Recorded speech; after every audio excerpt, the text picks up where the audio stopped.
আমার কাছে মনে হয় আমি এখন বেশ সুপরিচিত এবং ভালো একটা ক্যারিয়ার বিলংস করি। এখন পর্যন্ত কিন্তু আমার জামাইকে সাথেই আছি। আপনি প্রথম হলেন, অনেক সেলিব্রিটির ঘর ভেঙে যায় আমরা জানি, যখন মেয়েটা আচ্ছা খুব বড় কিছু হয়ে যায় তখন তার পাস্ট যে স্বামী থাকে ওকে সে মনে করে যে আমার লাইফস্টাইলের সঙ্গে সে আর এখন মার্চ করছে না, তখন সে হয়তো ভিন্ন কোনো সিদ্ধান্ত নেয়। আপনার ক্ষেত্রে এমন হবে কিনা? বাংলাদেশের একজন সেলিব্রিটি আছেন আমার খুব পছন্দের, এবং সে পছন্দটা আজ থেকে 3 বছর আগে হয়েছিল। আমি তখন মিসেস বাংলাদেশ নামে একটা কম্পিটিশনে ছিলাম বাংলাদেশে। সেখানে উনি এসেছিলেন এবং উনি একটা কথা বলেছিলেন, উনি একটা সুযোগ পেয়েছিলেন ইন্টারন্যাশনাল প্ল্যাটফর্মে দেশকে রিপ্রেজেন্ট করার, এবং একই সাথে সম্ভবত ওনার এইচএসসি পরীক্ষা বা এমন কিছু ছিল। উনি চুজ করেছিলেন পরীক্ষাটা, বিকজ 10 বছর পর সে পরীক্ষাটা তার জীবনে একটা ভালো প্রভাব আনতে পারে। সে কম্পিটিশনটা 1 বছরের জন্য। উনি হচ্ছেন বাংলাদেশের খুবই প্রখ্যাত বিখ্যাত একজন মডেল, একজন উপস্থাপিকা এবং একই সাথে একজন লয়ার, পিয়া জান্নাতুল আপু। আমি সেখান থেকে ইন্সপায়ার্ড, এবং দীর্ঘ আমার মনে হয় পিয়া জান্নাতুল আপুর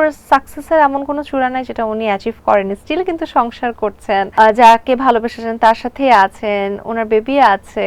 সো আমার কাছে মনে হয় এই যুক্তিটা সঠিক না যে বড় কিছু হয়ে গেলে সংসার ভেঙে যায়। বরঞ্চ আমার কাছে মনে হয় আমি এখন বেশ সুপরিচিত এবং ভালো একটা ক্যারিয়ার বিলংস করি। এখন পর্যন্ত কিন্তু আমার জামাইকে সাথেই আছি, এবং ও না থাকলে কখনো এই ক্যারিয়ারটা হতো না। ইভেন ও আসলে আমার যখন কিচ্ছু ছিল না তখন থেকে আমার সাথে। সো আমার মনে হয় না যে আল্লাহ যদি আমাদের প্রতি রহমত রাখে, কারোর নজর না লেগে যায় এবং সবকিছু ঠিকঠাক থাকলে ইনশাআল্লাহ এটা ভালো থাকবে, অটুট থাকবে।